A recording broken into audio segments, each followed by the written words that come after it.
পালন করছেন আসল তথ্যকে সামনে নিয়ে আসার মধ্য দিয়ে।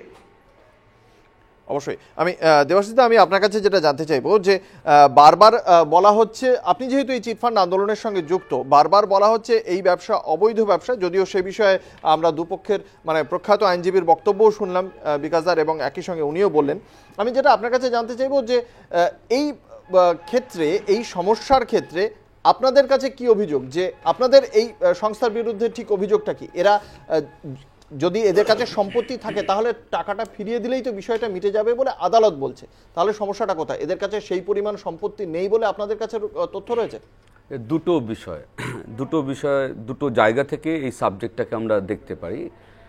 একটা হচ্ছে যে কারবারটা চলছে তার বৈধতার জায়গা, এবং এর আগে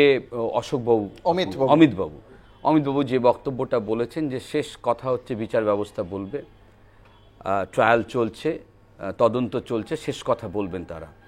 কিন্তু একটা কথা ঠিক যে বৈধতার ব্যাপারে প্রশ্ন উঠেছে, এটাকে আমরা অ্যাভয়েড করতে পারছি না। 2 নম্বর কথা হচ্ছে, এবং সে সংক্রান্ত আমি কয়েকটা কাগজ ডকুমেন্ট এখানে প্লেস করব। অর্থাৎ প্রথম ব্যাপার যেটা, যে এই ভারতবর্ষে বহু কারবার চলছে, এনবিএফসি এবং যেটা উনি বলেছেন দক্ষিণ ভারতে যেটা চিটফান্ড অ্যাক্ট অনুসারে চলছে। ভারতবর্ষে এই মুহূর্তে এরকম বহু ওই প্রপার সিএইচআইটি ফান্ড অ্যাক্টিভিটি চলছে, তো সেগুলোকে নিয়ে তো কখনো তার বৈধতা নিয়ে কখনো প্রশ্ন ওঠেনি, এবং প্রশ্নটা কিন্তু কোনো রাজনৈতিক দল তোলেনি অথবা আরেকজন ব্যবসাদার তোলেনি। এটা বুঝতে হবে যে ইনারা একটা ব্যবসা করছেন, আরেক দল ব্যবসাদার নানা রকম ব্যবসায়িক কারণে প্রশ্ন না, প্রশ্ন তুলেছেন যারা, বৈধতার প্রশ্ন যারা তুলেছেন তারা হচ্ছে ভারত সরকারের প্রতিষ্ঠিত যে সমস্ত অর্গানাইজেশনস রয়েছে, যাদের নির্দিষ্টভাবে কাজ হচ্ছে যে সেই দেশে যে সমস্ত টাকা কড়ি নিয়ে কারবার চলে সেইগুলো যথাযথভাবে চলছে কিনা সেগুলো সম্পর্কে মনিটর করবার জন্য তাদেরকে চূড়ান্ত ক্ষমতা সংবিধান অনুসারে দিয়ে দেওয়া রয়েছে, সেই সমস্ত প্রতিষ্ঠান তুলেছে। কারা কারা তারা রয়েছে? তাদের মধ্যে সেবি দফায় দফায় রয়েছে, ইডি তদন্ত করছে, এসএফআই প্রশ্ন তুলেছে। সুতরাং আরওসির জায়গা থেকে প্রশ্ন এসেছে, কারণ আরওসির অনুমতি নিয়ে কারবারটা হয়।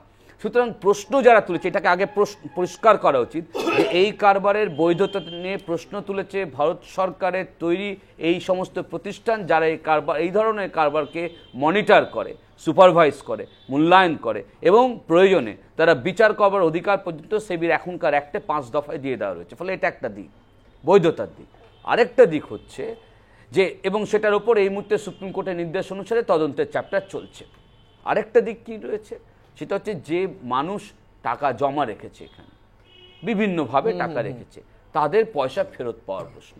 দ্বিতীয় বিষয়টা তো আমি পরিষ্কার করে একটা কথা বলতে চাইছি, সেটা হচ্ছে যে যদি এরমটা ঘটতো আমাদের রাজ্যে, এই যদিও 7টা রাজ্যের এখনো যা তথ্য, 7টা রাজ্যে আপনারা আরও ভালো বলতে পারবেন, 7টা রাজ্যে এই রোজভ্যালির কারবারটা ভারতবর্ষে চলছে।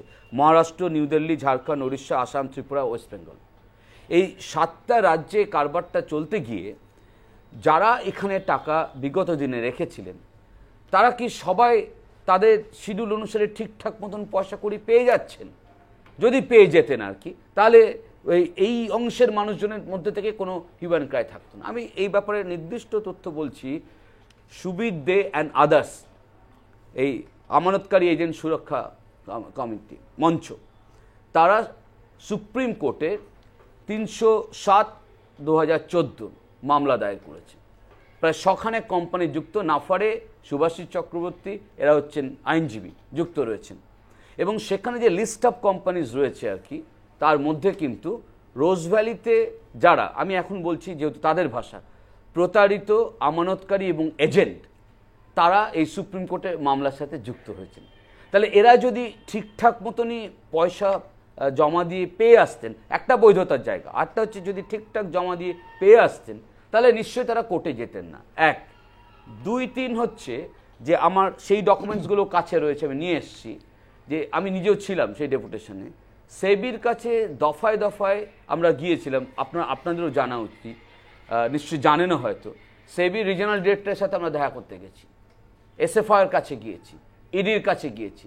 আমাদের সাথে যে সমস্ত কোম্পানির এজেন্ট এবং ডিপোজিটার যারা তাদের সময় মতন পয়সা পাচ্ছে না, এই কিছুদিন যাবৎ অ্যাকাউন্টগুলো সিজ করে যাওয়ার জন্য না, তার আগের থেকে পাচ্ছেন না, তারা এই ডেপুটেশনে আমাদের সাথে যাচ্ছেন।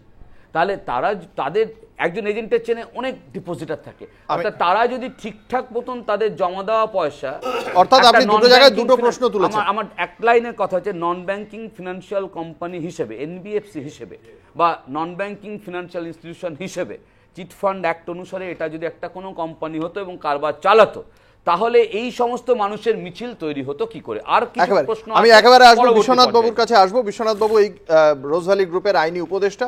বিশ্বনাথ বাবু, প্রাথমিক প্রশ্ন আপনার কাছে, যে প্রশ্নটা উনি তুললেন আইনি বৈধতা নিয়ে প্রশ্ন তুলেছেন, আপনার কাছে এর উত্তর কি আছে? প্লিজ কারেক্ট করছি, এই অর্গানাইজেশনস গুলো তুলেছে।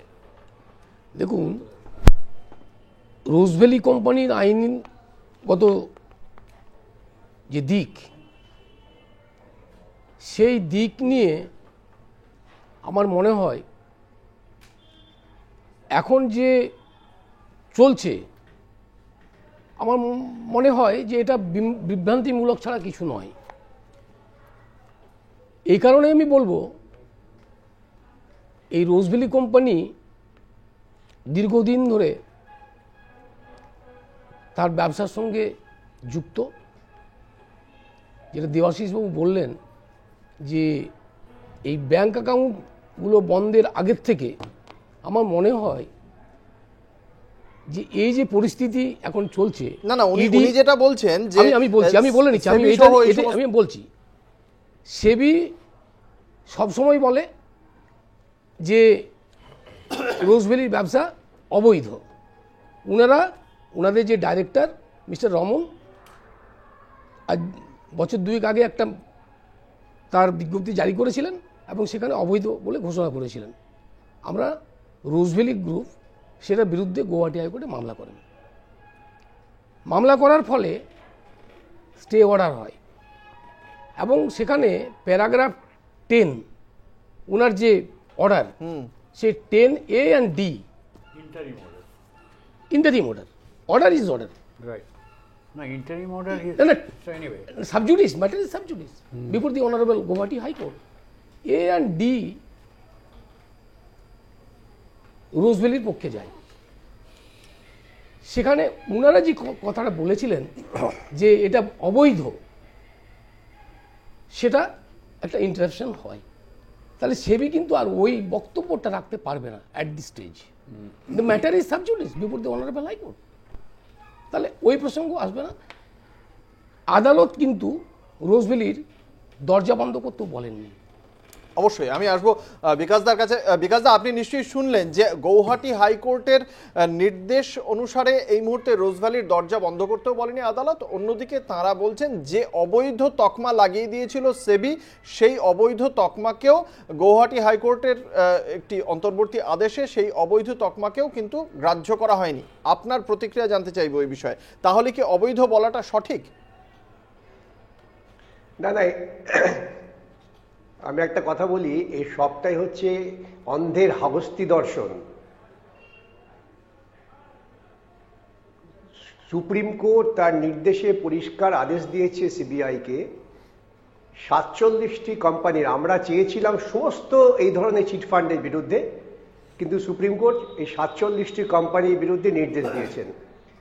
সেই নির্দেশ অনুযায়ী তদন্ত হচ্ছে, সিবিআই তদন্ত করছেন এবং সিবিআই সহযোগী হিসেবে এনফোর্সমেন্ট ডিরেক্টরেট, এসএফআইও সবাই তদন্ত করছে।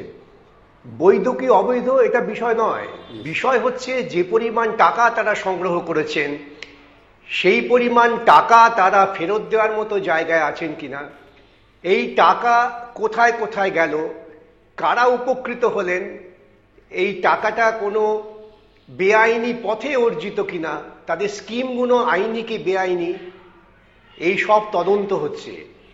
এই তদন্তের সামনে দাঁড়িয়ে গৌহাটি হাইকোর্টের ডিভিশন বেঞ্চ কি একটা ইন্টারিম অর্ডার দিয়েছেন বা সেবি কি একটা অ্যাপেলেট অথরিটি অর্ডার করেছেন, এগুলো বিচার্য বিষয় হবে না। এটা ওদের ডিফেন্সে লাগতে পারে যে আমাদের আত্মরক্ষায় আমরা এই কথাগুলো বলবো, কিন্তু এই তদন্ত করতে গিয়ে যে সমস্ত তথ্য উন্মোচিত হবে, আজকে গোটা দেশ জুড়ে তারা রেড করেছেন, বিভিন্ন তথ্য সংগ্রহ করছেন। এই সংগ্রহ করার পর তাদের যদি মনে হয় যে সেবি টাকা সংগ্রহটা আইনি পথে হচ্ছে না, তখন তাদের গ্রেপ্তার করবেন এবং ব্যবস্থা নেবেন। সেই জায়গায় এখন যায়নি, অতএব এই মুহূর্তে এত আতঙ্কের তো কোনো আমি কারণ দেখছি না। তদন্ত চলুক, অবশ্যই। হ্যাঁ, আমি অমিতবাবু যে প্রশ্ন উনি করলেন যে টাকাটা প্রথমত একটা হচ্ছে কি এটা বেআইনি কাজে ব্যবহার হয়েছে কিনা এবং টাকাটা কোন পথে এসেছে, কোথায় গেল টাকা, এবং আপনারা কতটা ফিরিয়ে দেওয়ার সম্ভাবনা আছে।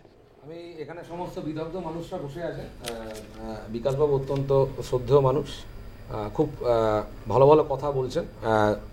দুটো জায়গায় খুব জায়গায়, একটা হচ্ছে যে তদন্ত হচ্ছে সেটা কি হবে, আর একটা হচ্ছে স্কিমগত ব্যাপারগুলো, এই দুটো জিনিস উঠে আসছে বা দিতে পারবে কিনা কোম্পানি। প্রথম কথা হচ্ছে একজন ট্রেড ইউনিয়ন আন্দোলনের সঙ্গে যুক্ত থেকে বা এইখানে আমরা কিন্তু এটা একটু মনে করে দিচ্ছি আপনাদের প্রত্যেককেই, যেটা 2013 সালে, তখনও সারদাকাণ্ড ঘটেনি, তখন কিন্তু আমরা প্রথম দাবি তুলেছিলাম যে আজকে সমস্ত সংস্থাগুলো, তারা কেন্দ্রীয় সংস্থাগুলো এবং সরকার একটা ইনিশিয়েটিভ নিক, যেটা আজকে যে সংস্থা মানুষের থেকে টাকা নিচ্ছে তারা সঠিক পথে সঠিকভাবে সেটা ব্যবহার করছে কি না, গ্রাহকরা প্রতারিত হবে না, তারা আইনি পথে কাজ করছে কি না, এইটা ইমিডিয়েটলি তদন্ত করে দেখা হোক। এবং সেটা আমরা ওপেন ফোরামে, কলা মন্দিরের কনভেনশনে যেমন আমরা বলেছিলাম, তার সাথে সাথে সমস্ত জায়গায় লিখিতভাবে আমরা জানিয়েছিলাম, যেটা 28শে ফেব্রুয়ারি আনন্দবাজার পত্রিকাতেও কিন্তু সেটা আমাদের বক্তব্য কিন্তু এসেছিল। আমরা প্রথম থেকেই যেটা বলে আসছি যে তদন্ত সবাইকে করতে হবে, আজকে তার মধ্যে রোজ ভ্যালিও থাকবে, কিন্তু এই কারণে যদি আপনারা দেখেন যে দীর্ঘ 2 বছর ধরে এসএফআইও তদন্ত করে রিসেন্টলি একটা বলেছেন, তারা বলেছেন 10,261 কোটি টাকা, আবার কোনো আনন্দতে আমরা দেখতে পেলাম তিনি বলছেন 15,000 কোটি টাকা। এখন এসএফআইও ঠিক না, একজন অ্যাঙ্কার বলছেন তার কথাটা ঠিক না, ইডির তরফ থেকে কোনো বক্তব্য আমরা অফিসিয়ালি দেখতে পাইনি সেটা ঠিক, সেটা তো পরবর্তীকালে বিচার হবে। এখন অবধি সেখানে কিন্তু কোনো, আজকে কয়েকদিনের রাজ্যসভায় আমরা দেখলাম মাননীয় অর্থমন্ত্রী অরুণ জেটলি তিনিও কিন্তু বললেন যে 10,281 কোটি টাকা রোজ ভ্যালি এসএফআই তদন্ত করে সেখান থেকে কিন্তু তোলা হয়েছে। কোনোদিন এই দাবি কিন্তু অস্বীকার করা হয়নি। আমরা 2013 সালে বলে আসছিলাম যে সারদা রোজ ভ্যালি ডিফারেন্সটা মানুষকে বুঝতে হবে। আজকে আমরা অনেক বড় সাইজে যেমন রয়েছে, শুধু তাই নয়, আজকে আমাদের স্কিমগত বলুন, আমাদের পরিকাঠামো বলুন এবং আমাদের ব্যবসায়িক পদ্ধতি বলুন, সেটাও কিন্তু সম্পূর্ণ ডিফারেন্ট। 2 নম্বর যে কথাটা হচ্ছে, পরবর্তীকালে ইডি তদন্ত করছে, কোনো আপত্তির জায়গা নেই। 3 নম্বর যেটা আজকে বিকাশবাবুকে সম্মান জানিয়েই বলছি, উনি সুপ্রিম কোর্টের এই জাজমেন্টের সঙ্গে যুক্ত ছিলেন, আমরা জানি এবং আমরা অ্যাপ্রিসিয়েট করছি এই ধরনের একটা ইনিশিয়েটিভকে। এবং সেখানেও আজকে ওই জাজমেন্টের একটা কলামে কিন্তু লেখা ছিল যে Rose Valley Hotel and Entertainment willingly express to pay back money to their investors, ঠিক ওই জাজমেন্টের কলামেই লেখা ছিল। এবং সেখানে এটাও লেখা ছিল যে আজকে এই সংক্রান্ত, এই প্রতারণা সংক্রান্ত যে ঘটনাগুলো ঘটছে, সেখানে রিজার্ভ ব্যাংক, সেবি এবং আরওসির ভূমিকাকেও কিন্তু সিবিআইকে দেখতে বলা হয়েছে, প্যারালি এটাও যেমন আছে। তাহলে এবং এটা কিন্তু আজকে সুপ্রিম কোর্টের নির্দেশটা, সেটা কিন্তু আজ থেকে 1 বছর আগে, প্রায় আমার যতদূর মনে হচ্ছে, বিকাশবাবু সেটা ভুল, 9 মে, তো প্রায় 1 মাসের কাছাকাছি হতে চললো। আমরা বা ম্যানেজমেন্ট কখনো কিন্তু ওই নির্দেশের বিরুদ্ধে আজ অব্দি চ্যালেঞ্জ করিনি। কেন? যদি আমরা মনে করতাম তদন্ত চাই না, তাহলে চ্যালেঞ্জ করার সুযোগটা ছিল। আমরা তো জেনে গেছি এটা রোজ ভ্যালির নাম ওর মধ্যে আছে, অস্বীকার করার কোনো জায়গা নেই।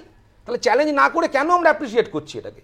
অবশ্যই আমি এই বিষয়ে প্রত্যেকেরই মতামত রয়েছে, প্রত্যেকেরই রয়েছে প্রচুর প্রশ্ন। সেই সমস্ত প্রশ্ন নিয়ে আবারও ফিরে আসবো। একটা ছোট্ট বিজ্ঞাপনী বিরতিতে আমাদের যেতেই হবে। দেখতে থাকুন নিউজ টাইম।